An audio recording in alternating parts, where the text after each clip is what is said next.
Empathy in leadership is often misunderstood. It doesn't mean avoiding difficult decisions or difficult conversation. It's not about hugging people, smiling all the time, or simply being nice. No, empathy in leadership is much more than that.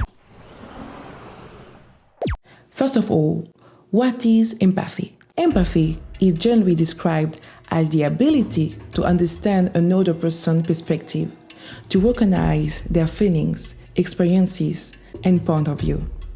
But you may ask, why is empathy important at school, and especially in school leadership? Empathy is deeply connected to belonging, and belonging is essential.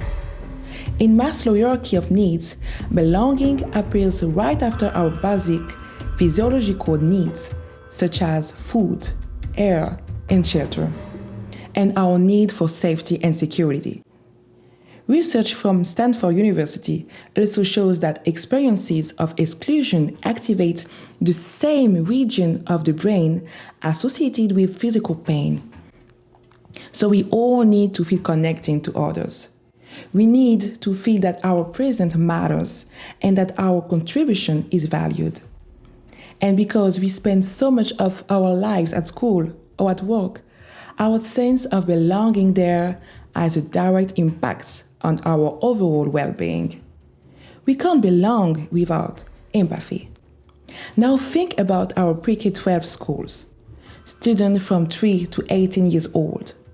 These are the people who will shape our societies, our future leader, the one who will make decisions that affect all of us.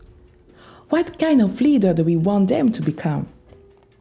How can we expect them to make thoughtful, fair, and meaningful decisions without empathy?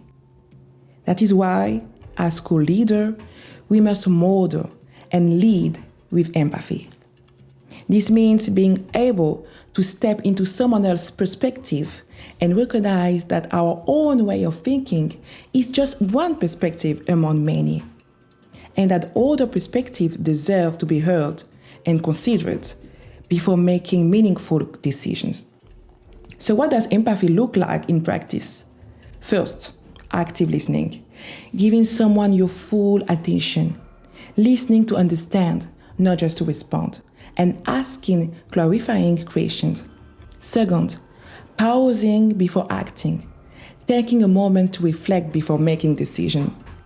Third, validating emotion, acknowledging how someone feels, even when we don't necessarily agree with everything they say.